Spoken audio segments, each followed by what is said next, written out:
안녕하세요. 부동산 성공투자의 미래 정민입니다. 새로운 형태의 부동산 프로그램으로 여러분들 찾아뵙고 있습니다. 주요 이슈 분석은 물론이고요. 추천할 만한 지역까지 소개를 해드리고 있는데요. 오늘 이 시간에는 특별히 지난주부터 다루었던 다양한 주제들을 다시 한번 달아보는 시간 갖도록 하겠습니다. 그리고 추천 지역도 소개해드리니까요. 오늘 이 시간 함께 하시면 정확하고 빠른 정보 가져가실 수 있을 것 같습니다. 자, 방송 보시면서 궁금한 점 있으시면 저희에게 전화나 문자 남겨주시면 되겠습니다. 번호 한번 고지드릴게요. 023-772-0231 번 그리고 문자는 샵 3772번입니다. 그리고 인터넷으로도 상담이 가능합니다. 이데일리 TV 홈페이지 들어오셔서 부동산 성공 투자의 미래 게시판에 글 남겨주시면 빠르고 친절한 상담을 약속드리도록 하겠습니다. 부동산 성공 투자의 미래 본격적으로 시작합니다. 이데일리 TV에서 야심차게 준비한 성공적인 부동산 투자를 위한 프로젝트. 현장 경험이 풍부한 전문가들이 전달하는 재개발 이슈부터 핫한 부동산 정보까지. 이런 프로그램은 없었다. 매주 일요일 저녁 9시에 만날 수 있는 전격 부동산 토크 프로그램. 부동산 성공 투자의 미래, 지금 시작합니다.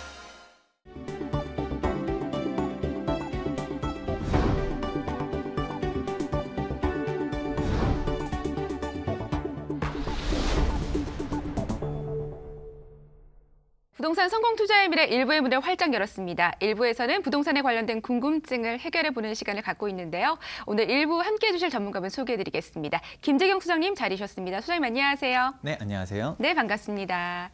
네, 저희 프로그램이 2017년 11월에 시작을 했죠. 벌써 3개월이 지났고요. 그동안 다양한 부동산의 이슈를 좀 다뤘고 그리고 재개발 현장까지 다녀와 봤습니다. 많은 분들께서 좋은 정보 얻어가셨다는 피드백 들리고 있는데요. 또 2018년 3월을 앞두고 부동산에 뭔가 흐름의 변화가 있지 않을까라는 생각이 듭니다. 좀 변화가 많이 있을 것 같은데요. 어떤가요? 지금까지 다양한 이슈들을 한번 해봤는데요. 이제 3월부터는 본격적인 이사철도 들어오다 보니까 이런 점도 한번 주목해 보시면 좋을 것 같습니다. 저희가 그동안 해왔었던 다양한 부동산에 대한 이슈들 이번에 한번 정리해보는 시간 가져보도록 하겠습니다. 네, 그동안 필요한 정보들만 골라서 전해드렸는데 혹시 그동안 방송을 보지 못하신 분들이라면 오늘 이 시간 함께 하시면 정말 큰 도움이 될 것 같습니다. 자, 그렇다면 소장님 좀 본격적으로 설명을 해주시겠어요? 네, 우선 부동산에 대해서 사람들이 가장 궁금해하시는 부동산 가격에 대한 이슈들 한번 정리해 보겠는데요. 저희가 앞서서 한 번씩 했었던 거죠. 공급 과잉에 대한 이슈 2회차 때 했었고요. 3회 때 인구 감소 등 보다 상세하게 이제 이슈를 정리해 보았는데요. MC님은 이 중에서 가장 기억 남는 소재 어떤 것이 있는가요? 네, 사실은 4가지 모두 다 기억에 남긴 하는데요. 그중에서도 공급 과잉이 아닐까 싶습니다. 보통은 공급이 많아지면 가격이 떨어진다라고 알고 있지만 그 부분을 다시 한번 짚어주시고 또 생각할 수 있었던 이슈가 아니었나 하는데요. 네, 본격적으로 이제 공급 과잉에 대해서 한번 먼저 얘기해 보겠습니다. 공급 과잉 자체는 이제 공급이 많으면 당연히 부동산이 떨어진다. 이런 기본적인 경제 논리부터 출발을 하는데요. 이제 보시게 되면 2018년도 지금 현재 공급량만 해도 43만 가구라고 합니다. 2017년도만 해도 38만 가구로 정말 많았었지요. 그렇다 보니까 언론에서 부동산 가격이 하락한다라고 얘기할 때 가장 먼저 얘기하는 것 중 하나가 바로 공급 과잉에 대한 이슈인데요. 근데 보시게 되면 2017년도, 2018년도는 분명히 공급량이 많은 것은 사실입니다. 근데 보다 상세하게 봤을 때 2008년도 서브프라임 모기지 사태 이후로 부동산 경기가 악화되다 보니까 부동산 공급량이 그동안 없었던 것들을 생각해 보면 평균적으로는 이제 충분히 소화낼 수 있는 물량이라고도 볼 수도 있는데요. 그러나 일시적으로든 뭐든 간에 단기적으로 공급량이 한꺼번에 쏟아지게 되면 아무래도 이제 가격이 주춤할 수밖에 없는 건 사실입니다. 그래서 이 부분에 대해서 한번 보다 구체적으로 한번 살펴봐야 되는데요. 근데 보시다 보면 언론에서 얘기 안 하는 것 중 하나가 공급이 이제 많다라는 얘기들 하는데 정확히 얼마나 어느 지역에 입주한지에 대해서는 얘기를 안 합니다. 보시게 되면 2018년도에 이제 전국에 43만 가구가 입주한다라고 하지만 이제 서울 같은 경우는 3만 4천 세대가 되게 됐고요. 근데 경기도 같은 경우는 16만 세대가 넘어가는 등 공급량이 엄청 몰린다는 걸 알 수 있습니다. 그러고서도 부산 2만, 인천도 2만, 경상남도도 이제 4만 가구 등 이렇게 많이 입주하는 데들이 따로 있다는 것이죠. 이렇게 공급량이 몰리는 지역들을 보다 자세하게 이제 확인해 보셔야 되는데 이런 것들은 얘기 안 하고서 단순히 총괄적으로 이제 얼마나 입주한다 이런 것만 얘기하기 때문에 이제 공급 과잉에 대한 거는 보다 지역적으로 상세하게 분석할 필요가 있습니다. 그리고 우리가 공급 과잉이라고 얘기할 때 즉 수요보다 공급이 많다라는 걸 얘기하지 않습니까? 그러면 부동산에 있어서 수요는 어떤 것일까 하면 바로 인구라고 할 수 있는데요. 우리가 그런데 인구 같은 경우 수도권에 사람들이 많이 살고 있지 않습니까? 근데 수도권에 대해서 인구 대비해서 봤을 때는 공급량이 그렇게 많지가 않고 오히려 하남, 화성, 김포, 평택 등 인구 대비해서 공급량이 많은 지역들은 따로 있다는 것이죠. 공급 과잉을 생각했을 때 과연 얼마나 많은가? 그리고 서울 같은 경우는 실질적으로 보면 오히려 멸실주택이 더 많아가지고 공급량이 부족한 상황입니다. 이렇게 공급 과잉에 대해서 하나하나 상세하게 살펴보시고 가시는 게 중요합니다. 그리고 인구 감소에 대한 이슈들도 많이 얘기를 하는데요. 이 부분에 대해서 한번 살펴보도록 하자면 우리가 이제 은퇴하는 사람들이 이제 베이비 부모 세대들이 본격적으로 은퇴하지 않습니까? 근데 은퇴를 하게 되면 기존에 이제 소득이 없다 보니까 기존 자산들을 처분하게 돼서 공급량이 늘어나다 보니까 부동산 가격이 떨어질 거라는 예상들이 있었습니다. 그런데 실질적으로 이제 좀 지나가다 보니까 은퇴층들의 부동산 구입량이 오히려 증가한다는 것을 알 수가 있는데요. 이러한 점들은 은퇴하고 나서 퇴직금을 가지고서 뭐 창업을 하자니 또 이제 이거 폐업한다는 얘기들도 많고요. 그렇다 해서 주식이라든지 아니면 펀드 뭐 이런 데다가 넣자니 또 리스크가 크다 보니까 가장 안전한 실물 자산인 부동산에다가 투자를 하는 경향들이 늘어나게 됐습니다. 그래서 주요 고객층들이 이제 노령층들로 이제 확대가 됐었는데요. 그리고 우리가 보았을 때 생산 가능 인구가 감소한다는 얘기 들어보시지 않으셨습니까? 2017년도부터 이제 하락이 본격적으로 시작한다라고 하는데요. 근데 이것도 보다 자세하게 생각해 봐야 되는 게 생산 가능 인구가 줄기 시작했고 오히려 부동산을 구입하는 노령층들이나 이제 중장년층들의 인구는 아직 꾸준히 증가한다는 것을 알 수가 있습니다. 그렇다 보니까 우리가 생산 가능 인구가 줄어서 부동산 가격을 떠받쳐 들 사람들이 없다라는 것들도 한번 다시 생각해 볼 필요성이 있고요.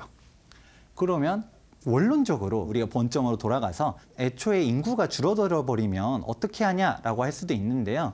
인구 감소 자체는 이제 통계청에서 나온 자료를 봤을 때 2031년도부터 정점을 찍고서 줄어든다라고 하는데 그런데 우리가 집들이 이제 비어들려고 할 때 과연 이제 얼마나 더 기다려야지 빈집들이 생길까 생각하면 직접적인 영향은 최소 20년 뒤가 될 거라고 저희는 보고 있습니다. 그렇다 보니까 우리가 인구 감소라고 했을 때 과연 이 영향이 언제 펴질까 하는 거는 좀 더 생각해 볼 필요성이 있다는 것이죠. 그리고 한 가지 재미있는 통계도 하나 있는데요. 싱가포르와 같은 도시국가들을 제외하고서 인구 밀집도 순위를 봤을 때 대한민국이 전 세계에서 3위에 해당되는 밀집도를 가지고 있습니다. 우리가 보통 선진국들을 제외하고서라도 인구가 많다고 생각하는 중국이라든지 인도를 제외하고서라도 아주 높은 순위에 밀집돼 있는데요. 이런 것들을 제외하고서도 우리나라 대한민국 내에서 우리가 인구 밀도가 정말 높다라는 것이죠. 우리가 봤을 때 딱 상식적으로도 대한민국 수도권의 인구의 절반 정도가 이제 밀집되어 있다라고 하는 얘기 다들 들어보셨을 겁니다. 이렇게 보시면 인구 밀집도가 서울, 부산, 광주, 대구, 인천, 경기도 등 이제 특정 지역에 많이 몰려 있다는 것을 알 수 있는데요. 이렇게 비정상적으로 몰려 있다 보니까 이제 인구 감소가 본격적으로 시작한다 해도 지방 같은 데들이 이제 위험하지 주요 대도시권 같은 경우는 과연 인구가 좀 빠진다라고 해가지고 부동산 가격이 하락할까 이거에 대해서 의문점이 있을 수밖에 없습니다. 네, 두 가지 이슈에 대한 소장님의 설명 잘 들어봤습니다. 정리를 좀 해보자면 공급 과잉의 경우에는 지역적으로 분석이 무엇보다 중요하다라는 말씀 주셨고요. 그리고 인구 감소는 아직까지 우려할 필요는 없다. 다만 수도권은 밀집이 되어 있고 지방이 좀 우려할 부분이 있다라는 말씀해 주셨습니다. 자, 꼼꼼하게 정리를 잘 해주셨는데요. 그렇다면 나머지 이슈에 대한 설명 부탁을 드리겠습니다. 우리가 이제 또 걱정하는 것 중 하나가 최근에 이제 금리 인상이 본격적으로 시작되지 않았습니까? 이러한 부분들에 대해서도 이제 사람들이 많이 우려를 하는데요. 금리가 올라가게 되면 당연히 이제 이자 부담이 증가하게 되고요. 그렇다 보니까 대출을 끼고서 매수했던 분들은 매도를 오히려 하게 되고 그리고 매수를 하려는 사람들은 이제 차입 비용이 증가하다 보니까 매수 수요가 감소하게 됩니다. 그렇게 돼서 부동산 공급량은 늘어나고 수요는 감소하다 보니까 가격이 떨어질 거다라고 생각하시는 분들이 많은데요. 보다 구체적으로 이유를 설명해 보도록 하겠습니다. 자, 우리가 이제 금리를 어떻게 결정되나라고 봤을 때 대표적으로 얘기하는 것 중 하나가 테일러 준칙입니다. 거시경제학 들어가면 이제 배우게 되는데요. IT는 파이T 플러스 로 플러스 세타 파이 등등등등등 이런 것들. 근데 우리가 경제학 강의를 하는 게 아니다 보니까 이거 좀 구체적으로 보다는 좀 명쾌하게 한번 볼 때 명목 이자율 그리고 인플레이션 갭이죠. 그리고 이거는 GDP 갭이라고 보시면 됩니다.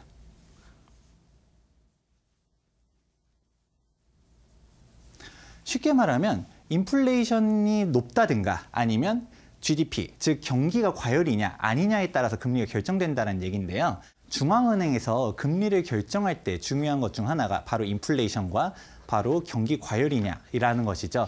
예를 들어 경기가 과열일 때는 이제 경기를 안정시키기 위해서 금리를 높이고요. 반대로 경기가 이제 수축돼 있다라고 하면 그런 경기를 이제 부양시키기 위해서 금리를 상승시키게 되는 것이죠. 반대로 역시 인플레이션율이 높다. 그러면 금리를 높이게 되는 그런 메커니즘을 가지고 있습니다. 그러면 우리가 알아둬야 될 게 금리는 경기 후행 지표라는 것이죠. 이게 무슨 말이냐? 우리가 처음에 생각했을 때 금리가 올라가면 조달 금리가 높아지게 되고 그렇기 때문에 경기가 후퇴한다라고 생각을 하는데 애초에 이 금리가 인상되는 기준 자체가 인플레이션이 높다든가 아니면 경기가 과열됐을 때 높인다라는 것이죠. 그러면 우리가 인플레이션이 높다라는 것보다는 이제 가장 쉽게는 경기 과열부터 얘기해 볼게요. 경기 과열이라는 것은 이제 소득들이 높다라는 것이고요. 그럼 우리가 시중에 돈이 많다 보니까 부동산 등 소비가 증가하게 되죠. 그렇게 되면 부동산 가격이 올라가게 되죠. 그리고 또 다른 거, 인플레이션이 높았을 때 인플레이션이 높다라는 거는 다르게 말하면 화폐 가치가 떨어지게 되는 것이고요. 그럼 이제 실물 자산의 가치가 더 높아지다 보니까 사람들이 인플레이션이 높은 시기에는 부동산 등 실물 자산을 많이 사게 됩니다. 그렇게 되다 보니까 애초에 금리가 높아지는 배경 자체가 인플레이션이 높다든가 아니면 경기가 과열일 때 높아지다 보니 부동산 가격이 높아질 시기 때 금리가 올라간다는 것을 기억해 주셔야 됩니다. 즉 경기 후행 지표라는 것이고요. 그러면 실질적으로 우리가 어떻게 됐나라고 봤을 때 금리가 올라간다는 것은 분명히 부동산 구입에 있어서 악재일 거는 맞습니다. 하지만 말했던 것처럼 인플레이션이 높고 경기가 호황일 때 높아지다 보니까 이제 하락 요인과 상승 요인을 종합적으로 보셔야 되는데요. 근데 상승 요인이 보다 직접적으로 적용이 되어서 금리가 올라갈 시기 때 보시면 부동산 가격은 올라가는 경우를 알 수가 있습니다. 그러면 우리가 이론적인 것을 빼고 실질적으로 어떻게 됐나 한번 궁금하실 텐데요. 이제 통계를 보시게 되면 금리가 올라갈 시기 때 부동산 가격도 같이 따라서 상승하는 경우를 볼 수가 있습니다. 보다 구체적으로 봤을 때 우리가 부동산 가격이 많이 올라갔던 시기 하면 대표적으로 노무현 정부 때를 많이 기억하실 텐데요. 이때 보시면 금리가 무려 7차례나 이제 상승을 한 경우가 있었습니다. 금리가 이렇게 많이 올랐는데도 불구하고 부동산 가격은 따라서 올라가게 되지요. 그리고 기준금리, 지금 기준금리가 몇 %냐? 1.5%인데요.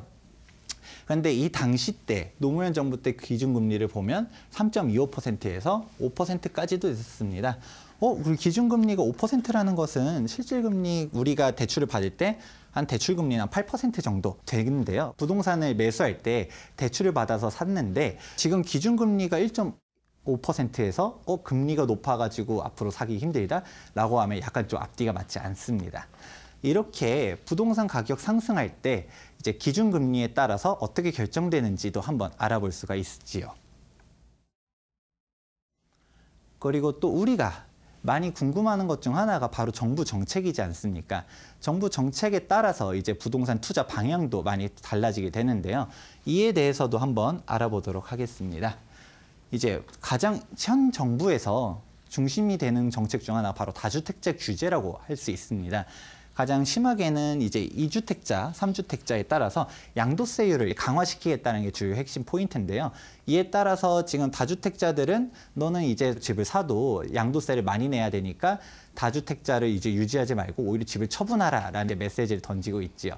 그런데 그러면 이제 다주택자 규제를 하면 부동산 가격이 안정될까라고 했을 땐 좀 그렇지 않다라고 보고 있는데요. 이에 대해서 한번 좀 참고해 보면 좋을 만한 자료가 있습니다. 바로 전 참여정부 때 이제 주요 부동산 정책인데요. 이제 노무현 정부 때도 보시면 정말 많은 규제들이 있었습니다. 이때 봐보시면 지금 현재 파리 부동산 대책에서 나왔었던 것들과 비슷한 내용들이 이미 이전에 한 번씩 나왔었던 정책이라는 것을 알 수가 있는데요. 여기서도 봤을 때 이미 우리가 LTV, DTI 규제 같은 경우도 이때 이미 다 있었었고요. 또 재미있는 거는 DTI 규제, 우리는 이제 친숙하지만 DTI 자체를 처음 도입한 것도 노무현 정부 때였습니다. 그렇게 각종 규제를 처음 도입하다 보니까 이땐 정말 큰 타격이 있었지만 실질적으로 지나고 보니까 부동산 가격은 오히려 더 상승했는데요. 이거는 바로 여기서 중요할 포인트 중 하나가 바로 양극화의 심화입니다. 우리가 부동산 가격이 올라갔다. 이제 노무현 정부 때 뭐 아무리 규제를 많이 써도 부동산 가격은 계속 올라갔다라고 생각하시면 이제 반은 맞고 반은 틀리단 것입니다. 우리가 봤을 때 처음 정부에서 규제를 강하게 했을 때는 부동산 가격이 떨어졌습니다. 한동안 이제 거래도 없었고 매물도 많이 나왔었는데요. 그런데 이후로 아무리 다시 규제를 써도 부동산 가격은 상승했는데 이는 좀 더 명확히 보셔야 됩니다. 보시면 전국 평균은 올라갔었어요. 그런데 지방 같은 경우는 처음 하락한 다음에 그 다음에 그냥 좀 퍼센테이지가 그대로 유지되는 경우를 알 수가 있는데요. 하락한 다음에 회복을 못했다라는 것이죠. 당시 부동산 가격이 올라갔었던 거는 이제 수도권, 즉 당시 버블7을 중심으로 한 서울 중심 지역들이 많이 올라갔는데 이게 바로 부동산 가격의 양극화를 가져왔다는 것이죠. 이게 어떻게 된 거냐라고 하면 다주택자들을 규제를 하다 보니까 이제 지방에 있는 집들을 사기보다는 이제 몇몇 개 된 주택 수는 좀 처분을 하고서 이제 똘똘한 한 채, 즉 이제 서울 중심지에 있는 집들을 구매를 하게 되면서 부동산 가격의 양극화 심해졌다는 것을 알 수가 있습니다. 네, 꼼꼼한 설명을 잘 들어봤습니다. 금리 인상은 부동산 가격에 아주 긍정적인 신호로 읽을 수 있다. 그리고 금리 인상 시기에는 부동산 가격이 상승했다라는 걸 설명을 좀 해주셨고요. 그리고 정부의 규제로 인해서 가격의 양극화가 좀 발생하고 있다라는 말씀으로 정리를 하면 될 것 같습니다. 자, 그렇다면 소장님께 단도직입적으로 질문 드리고 싶습니다. 자, 2018년 부동산 시장은 어떻게 전망하시나요? 부동산 시장이 이제 앞으로는 올라간다, 떨어진다가 아니라 오르는 지역은 올라가고 떨어지는 지역은 떨어지다 보니까 보다 정확하게 보셔야 됩니다. 이제 한번 보시게 되면 이제 2018년도 부동산 시장 전망을 한번 정리해 보겠는데요. 이제 공급 과잉, 인구 감소 등 이거는 포괄적으로 보는 게 아니라 보다 지역별로 구체적으로 한번 보아야 된다는 것이고요. 그리고 특별한 개별 호재가 없는 이상 지방과 경기도권은 약간 좀 이제 위험하지 않나라고 보고 있습니다. 그리고 정부의 다주택자 규제 정책이 이제 심화되게 되면서 이제 확실한 주택 한 채를 가져가게 되다 보니까 부동산 가격에도 양극화가 점점 심해질 것으로 보고 있고요. 2018년도 부동산 가격은 이제 올라간다, 떨어진다가 아니라 어느 지역이 올라가는지 보다 구체적으로 봐야 된다는 것이죠. 앞으로는 부동산 지역 분석이 보다 강조되는 시기로서 저희가 봤을 때는 서울 중심 지역을 투자하는 것을 추천드리고 있습니다. 이제 부동산 가격 상승률을 한번 보았을 텐데요. 이제 2018년도 1월 기준 KB 국민은 시세입니다. 이제 부동산 가격을 보았을 때 한강을 중심으로 해가지고 앞뒤로 한강을 끼고 있는 지역들이 많이 올라간다는 것을 알 수 있는데요. 저희가 많이 얘기하는 것 중 하나가 바로 투기 지역, 서울 중심 지역을 사라라는 것입니다. 보게 되면 노원구를 제외한 투기 지역 전부들 다 이제 가격 상승률이 매우 높다는 것을 알 수 있는데요. 아니면 이제 투기 지역이 아니더라도 광진구라든가 동작구처럼 한강을 끼고 있는 지역들이 이제 중심이라고 할 수 있습니다. 매우 큰 차이를 보이고 있는 게 바로 서울 내에서도 부동산 양극화가 심해졌다는 것입니다. 보게 되면 서울 외곽 지역들은 거의 올라가는 게 없고요. 서울 중심 지역 같은 경우는 이미 비싼데도 불구하고 계속 꾸준히 많이 상승한다는 것을 알 수가 있습니다. 이렇게 부동산 가격 내에서도 이제 양극화가 심해지다 보니까 과연 서울만 투자한다가 아니라 서울 내에서도 중심 지역을 투자하셔야 된다는 것으로 정리할 수가 있습니다. 네, 소장님의 분석대로 좀 진행이 되고 있는 것 같습니다. 꾸준히 부동산 가격이 또 상승을 했고요. 다만 지방은 하락장을 좀 겪었습니다. 말씀처럼 진행되고 있는 게 좀 신기한데요. 그리고 무엇보다 다주택자 규제가 좀 강화돼서 말씀처럼 똘똘한 한 채를 선택하시는 분들이 좀 많아서 시장의 양극화가 좀 가속화되고 있는 것 같습니다. 최근에는 정부의 이 발표가 큰 파장을 일으키고 있는데요. 우리가 재건축 문제를 짚고 꼭 넘어가야 할 것 같습니다. 이 부분에 대해서 설명을 좀 부탁드릴게요. 네, 저희가 바로 저번 화였죠. 6회차 때 했었던 이슈가 바로 재건축 규제에 대한 이슈였는데요. 바로 이번 주에 정부에서 부동산 규제 강화에 대해서 발표를 해가지고 이거에 대한 이야기들이 되게 많이 나오고 있습니다. 네, 저도 가장 최근에 진행했던 이슈라 아주 기억이 생생합니다. 이 재건축 규제가 강화되면서 아무래도 영향을 받는 부분이 어디인지 잘 정리를 해주셨던 것 같습니다. 좀 그대로 맞아 들어가서 좀 놀라울 따름인데요. 자, 그렇다면 이 부분에 대한 내용도 다시 한번 정리를 부탁드릴게요. 이제 김현미 국토부 장관께서 재건축 시장을 중심으로 해서 부동산 가격이 많이 오른다라고 판단을 하셔가지고 이제 규제 강화에 대해서 한번 언급을 했었는데요. 그래서 가장 처음에 얘기 나왔었던 것 중 하나는 바로 지금 30년으로 줄었었던 재건축 연한을 40년으로 다시 증가하지 않을까라는 얘기가 먼저 나왔었습니다. 그랬었지만 저희가 이렇게 40년까지는 증가시키지 않더라도 현실적으로 보았을 때 이제 안전진단을 강화할 가능성은 높다라고 얘기했었는데요. 실제로 바로 이번에 발표했었던 내용도 바로 안전진단을 강화한 거였습니다. 기존 같은 경우는 30년만 넘어가면 사실상 요식행위에 불과했었던 안전진단을 보다 구체적으로 강화를 해가지고 이제 구조적인 결함이 없으면 재건축이 진행이 안 되게 해서 가장 더 강력한 규제다라고도 얘기가 나오는데요. 이와 같이 재건축 안전진단 강화에 따라서 이제 곧 재건축이 이제 진행된 것으로 보았었던 아파트들은 물론 아직 재건축 조합이 설립되지 않았었던 지역들 같은 경우는 이제 그러면 앞으로는 재건축이 되기 어려운 거 아니냐라는 반응들로 인해서 재건축 시장이 이제 출렁거리고 있습니다. 그런데 이제 재건축 시장을 보았을 때 조합이 설립됐다라고 해가지고 다 안심해도 되는 게 아닙니다. 바로 재건축 초과이익 환수제가 2018년도부터 본격적으로 부활을 했게 됐는데요. 국토부에서 이제 시뮬레이션 결과도 한번 나왔었는데요. 높게는 8억 4천부터 시작해가지고 이제 서울 평균적으로 한 3억 정도가 이제 초과이익 환수제로 징수가 될 것이다라는 얘기가 나와서 큰 파장을 몰고 왔는데요. 좀 특이한 점은 재건축 초과이익 환수제의 이제 시작 방식이 바로 조합 설립 추진위원회 설립 승인일부터라는 것이죠. 이제 조합 설립일도 아니라 추진위원회 설립일부터 이제 오랜 시간 동안 진행되다 보니까 이에 대한 부담금도 좀 우려되는 시점입니다. 이렇게 재건축에 대한 규제가 강화됐을 때 과연 그러면 반사이익을 받는 곳은 어딘가라고 해볼 수 있는데요. 가장 대표적인 곳들은 재건축 시장 내에서도 이제 규제를 피한 곳들이라고 할 수가 있죠. 바로 재건축 초과이익 환수제 규제를 피한 관리처분 인가가 난 단지들부터는 이제 가격대가 아주 크게 뛰어 올라가는 것을 알 수가 있고요. 그리고 이미 앞으로는 신축 아파트 공급이 좀 줄어들 것으로 보고 있다 보니까 신축 아파트들에 대한 가격도 크게 올라가고 있습니다. 그리고 또 하나 바로 재건축과 대비해서 재개발 사업들이 많이 올라가고 있는데요. 재개발 같은 경우는 이제 재건축과 좀 다르게 됩니다. 간단하게만 얘기하면 기반시설 여부에 따라서 법 적용이 다르게 되는데요. 그렇다 보니까 재건축 같은 경우는 초과이익 환수제가 이제 적용될 때 재개발은 해당 사항이 없고요. 그리고 조합원 지위 양도 금지에 대한 규제도 파리부동산 대책 때 추가가 되었는데 재건축은 조합 설립 인가 후부터 등기 시까지 안 되는 거에 반해서 재개발 같은 경우는 관리처분 인가 다음에 등기 시까지 안 되는데 이 자체도 2018년도 1월 24일 이후 사업 시행 인가를 신청하는 데부터 적용되다 보니까 현재로는 전매 제한이 걸리는 곳이 하나도 없이 자유롭게 전매가 가능하다는 것을 알 수가 있습니다. 네, 말씀처럼 이번에 정부의 규제 발표 이후로는 재건축을 앞두던 아파트들의 가격은 좀 주춤했습니다. 그리고 신축 아파트 그리고 재개발은 풍선 효과가 톡톡히 일어난 상황인데요. 정말 말씀처럼 진행되는 게 신기합니다. 많은 분들에게 큰 도움이 되셨을 것 같은데요. 네, 그래서 저희가 바로 이럴 때 얘기했었던 건데요. 바로 재개발 길잡이, 재개발에 대한 장점에 대해서도 한번 간단하게 짚어보도록 하겠습니다. 우리가 재개발, 재건축, 일반 분양권 이렇게 봤을 때 파리 부동산 대책으로 이제 크게 타격을 받은 곳들은 크게 두 가지인데요. 일단 일반 분양권 시장 같은 경우는 예전에는 소액 투자로 갖다가 인기가 많았었는데 지금은 대출이 40%밖에 안 되다 보니 금액도 많이 들어가게 되고 무엇보다 결정적인 것은 이제 당첨되고서 등기가 나기 전까지는 전매가 금지가 됐습니다. 그렇다 보니까 단기 투자라든가 아니면 이제 등기가 보통 아파트가 입주하고서도 1년 정도 지나고서 등기가 나게 되는데요. 너무 장시간 동안 묶여 있게 되다 보니까 이제 일반 분양권 시장도 많이 크게 위축이 되었었고요.